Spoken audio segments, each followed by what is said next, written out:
Kindness is one of the most beautiful and powerful qualities a person can have. It has the ability to heal wounds, build bridges, and create connections that transcend differences. But there is a side of kindness we don't talk about enough, the kind that drains, depletes, and leaves you feeling resentful and exhausted. That's not true kindness. That's self-sacrifice disguised as kindness, and it's dangerous. When we give without limits, we teach others that our needs don't matter. Without boundaries, kindness becomes an open invitation for people to take advantage of us. We tell ourselves we're just being nice, just being helpful, just doing what's right. But when we say yes to everyone all the time at the expense of our own well-being, we are not practicing kindness. We are abandoning ourselves. Kindness is not about pleasing people or making sure everyone else is comfortable while we suffer in silence. It's about giving from a place of strength, not depletion. Think about the people in your life who always seem to need something from you. Maybe it's a friend who only calls when they need advice, a coworker who constantly shifts their workload onto you, or a family member who guilt trips you into doing things for them. At first, you might feel honored that they trust you, that they rely on you, but over time, you start to notice a pattern. Your kindness isn't being reciprocated. Instead, it's being expected, even demanded. True kindness requires discernment. It means knowing when to give and when to step back. It means recognizing that not everyone deserves unlimited access to your time, energy, and generosity. When you set boundaries, you're not being cruel, you're being responsible. You are ensuring that your kindness comes from a place of love, not obligation. Because here's the truth. Kindness without boundaries leads to resentment, and resentment poisons relationships. Many of us struggle with this because we were raised to believe that saying no is selfish, that being a good person means always being available, always accommodating, always putting others first. But that belief keeps us stuck in cycles of burnout and frustration. The most generous, loving people are the ones who have learned how to say no when necessary. They understand that they cannot pour from an empty cup, and that protecting their energy allows them to show up fully when it truly matters. Boundaries do not make you unkind, they make your kindness sustainable. Imagine a well. If people keep drawing water from it without any care for its limits, eventually it runs dry.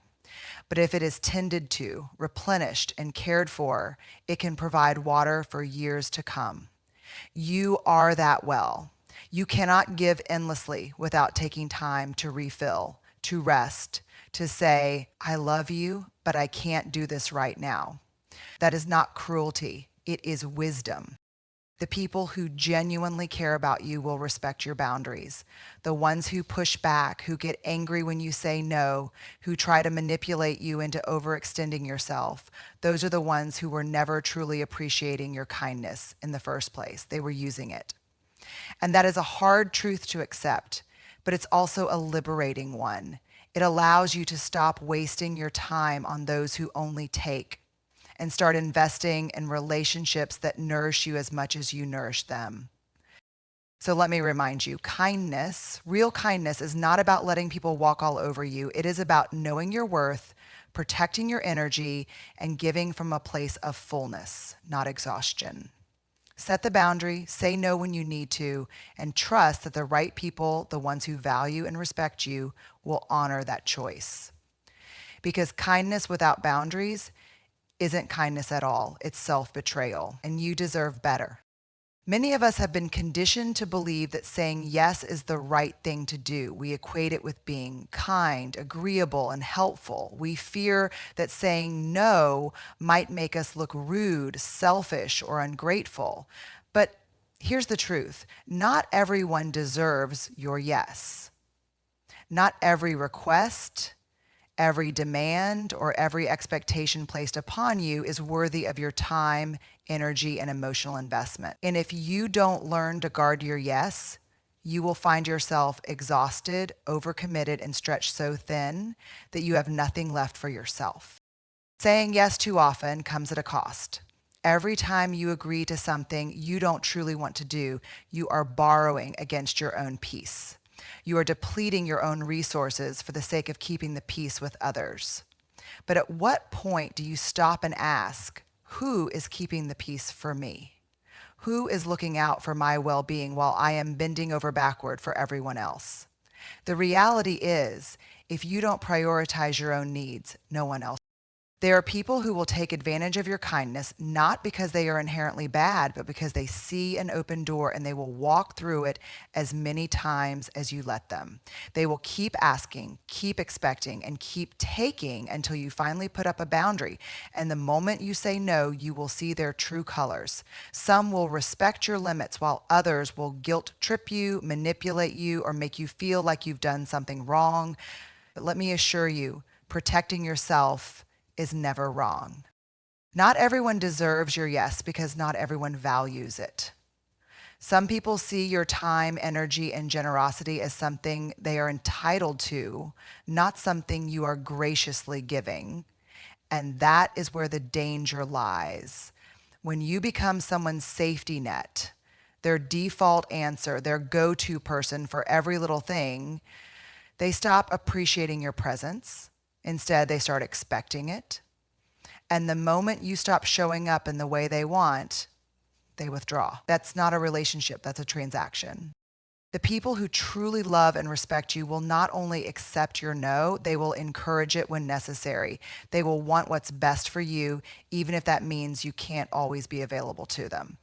These are the people who understand that relationships are about mutual care, not one-sided sacrifice. If someone only values you when you say yes, but dismisses or punishes you when you say no, then the relationship with you was never about love or respect. It was about convenience. You are not on this earth to be a doormat, a people pleaser, or a source of endless emotional labor for others. You have dreams, responsibilities, and a life of your own to live. Your time and energy are valuable, and you should not feel guilty for choosing to spend them wisely. Every yes you give should be intentional. It should come from a place of genuine willingness, not pressure or obligation. Because every time you say yes to something that drains you, you are saying no to something that could nourish you. Learning to say no is not about being cold or unkind. It is about being honest. Honest with yourself about your limits, your capacity, and what truly matters to you. It is about shifting from living to please others to living in alignment with your own values. It means recognizing that your worth is not determined by how much you do for others, but by the way you honor and respect yourself. So the next time you feel that pressure to say yes when your heart is screaming no, pause. Ask yourself, do I really want to do this? Is this a wise use of my energy? Will this choice honor my well-being? If the answer is no, then give yourself permission to stand firm.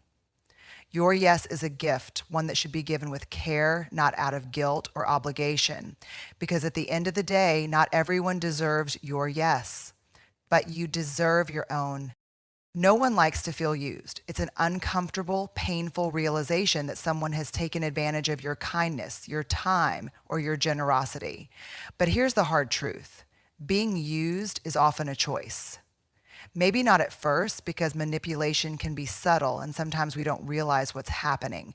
But once we recognize the pattern, once we feel the exhaustion, the resentment, the sense that we're being drained rather than valued, that is the moment we have a choice to make. We can either continue allowing it or decide that we deserve better. The problem is many of us struggle to make that choice. We convince ourselves that we have to keep saying yes, that walking away is too harsh, that setting boundaries might make us look selfish. We tell ourselves maybe they don't mean to take advantage of me, or it's just the way they are. But the reality is, every time we ignore that inner voice telling us we're being used, we are choosing to let it continue. We are giving others permission to keep taking from us without giving anything back. People who use others rarely stop on their own. Why would they? If someone is benefiting from your constant availability, your free labor, your emotional support without ever reciprocating, why would they suddenly decide to change? They won't. Change only happens when you decide you are no longer willing to be part of the cycle. That means setting limits, saying no, and most importantly, being okay with the fact that some people won't like it. One of the biggest reasons people continue to allow themselves to be used is fear. Fear of disappointing others, fear of conflict, fear of being seen as unkind. But what about the fear of losing yourself? The fear of waking up one day and realizing you have nothing left because you gave it all away to people who never truly appreciated you. That fear should matter just as much, if not more. Because at the end of the day, the people who truly love and respect you will not want to use you. They will want to see you thriving, not drained. If you've been in a cycle of being used, breaking free will be uncomfortable. The moment you start saying no, the people who benefited from your lack of boundaries will push back. They might make you feel guilty. They might act like you're being unreasonable. Some may even walk away. Let them, because a relationship built on what you can give rather than who you are is not a relationship. It's an arrangement, and a one-sided one at that. Choosing not to be used doesn't mean you stop being kind. It means you become intentional about where your kindness goes. It means you recognize that your time, your energy, and your emotional well-being are valuable. You don't have to explain yourself. You don't have to prove to anyone why you're setting boundaries. The only thing you have to do is trust that protecting yourself is not wrong. It's necessary. The people who are worth keeping in your life will respect your limits. They will understand that your kindness is a gift, not an obligation. They will not demand more than you can give, and they will not disappear when you start valuing yourself. The ones who do, they were never truly there for you to begin with. And while that realization can be painful, it is also freeing because it means you now have space to build relationships that are built on mutual respect, not silent resentment. So if you find yourself being used, ask yourself, am I allowing this? And if the answer is yes, then know that you have the power to change it. Being used may happen once, maybe even twice before you see it. But once you recognize it, staying in that situation becomes a choice. And you deserve to choose yourself. There is a fundamental truth about human nature that many of us learn the hard way. Takers will never stop taking unless givers set limits. If you are naturally generous, kind-hearted, and willing to help, you may assume that others will show the same level of care and reciprocity. But that's not how it works. Some people see kindness as an invitation, not a gift. They don't take because they need to. They take because they can. And they will continue to do so as long as you allow it. Givers, by nature, want to be there for others. They want to support, encourage, and lend a helping hand. There is nothing wrong with that. It's a beautiful quality. But unchecked generosity can lead to exhaustion, resentment, and burnout. When you give without setting limits, you eventually start running on empty. And the sad reality is, takers won't notice or care when you are drained. They will only notice when you stop giving. You may have experienced this in relationships, at work, or within your family. The moment you say, I can't do this anymore, the moment you set a boundary, the people who benefited from your lack of limits will get upset. Not because they love you, not because they value you, but because they are losing access to what you freely provided. This is why boundaries are necessary, not to push people away, but to ensure that your giving remains sustainable and doesn't come at the cost of your own well-being. Think about the times you've overextended yourself. The times you've said yes when you wanted to say no, the times you've sacrificed your own needs to accommodate someone else's wants. At first, it might have felt good. Helping others can be fulfilling. But over time, if that generosity is not met with appreciation or reciprocity, it starts to feel like a burden. And when giving starts feeling like an obligation rather than a choice, something is off balance. Takers don't recognize limits because they don't have to. They are not the ones carrying the emotional or physical weight of overgiving. They are comfortable asking for more, expecting more, and taking more because they know givers rarely push back.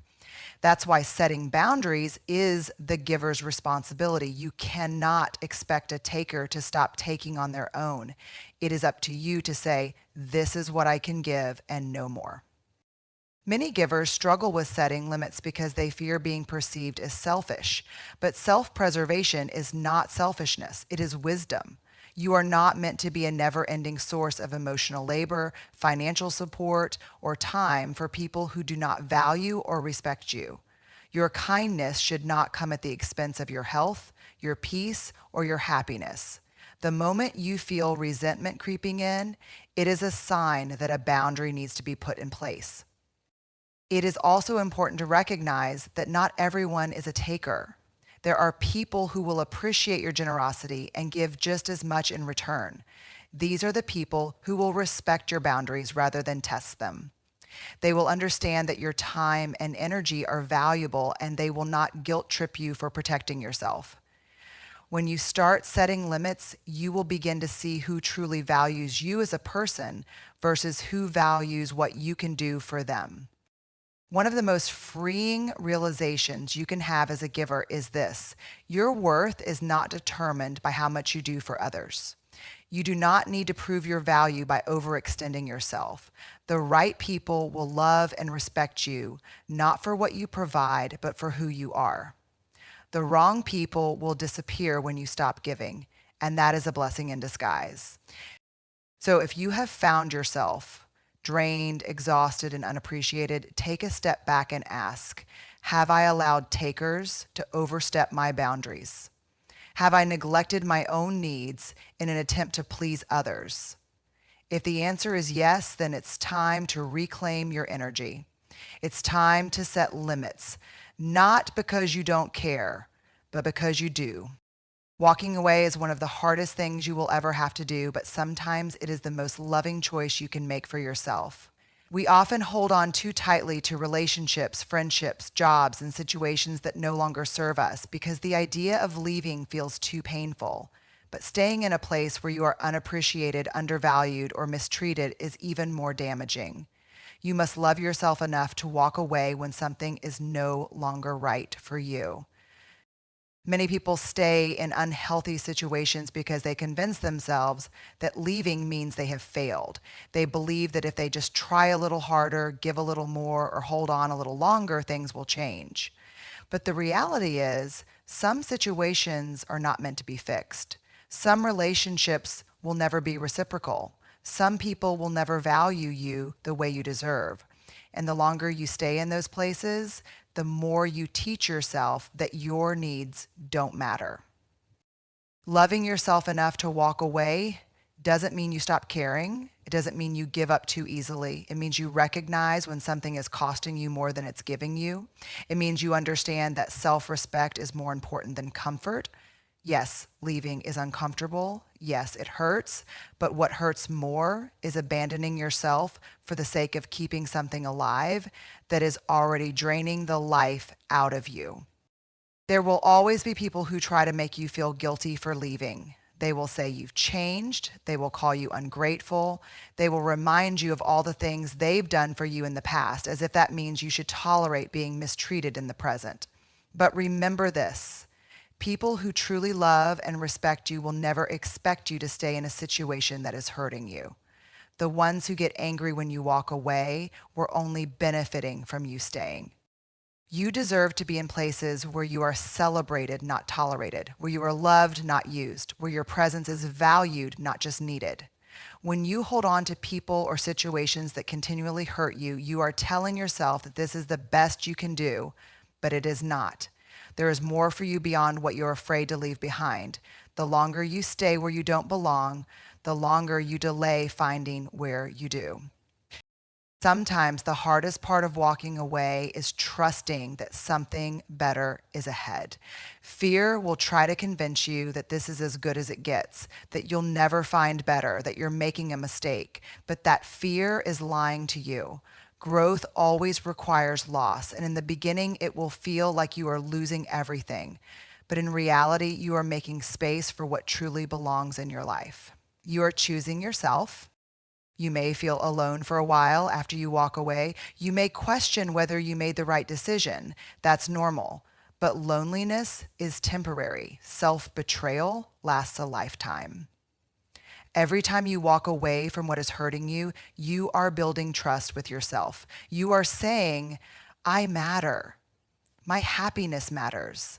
My peace matters. And that is the most powerful act of self-love you can ever give yourself. The people who belong in your life will never require you to betray yourself to keep them. They will respect your boundaries, honor your needs, and want the best for you, even when that means letting you go. Walking away is not about proving a point to anyone else.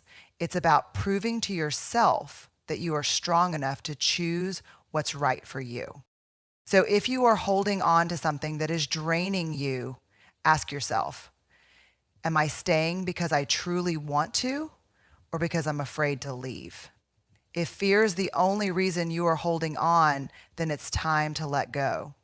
You don't have to have all the answers right now. You just have to have the courage to take the first step. Loving yourself enough to walk away is not an act of selfishness. It is an act of survival. It is choosing your well-being over your fears. It is recognizing that you deserve more than a life that constantly makes you question your worth.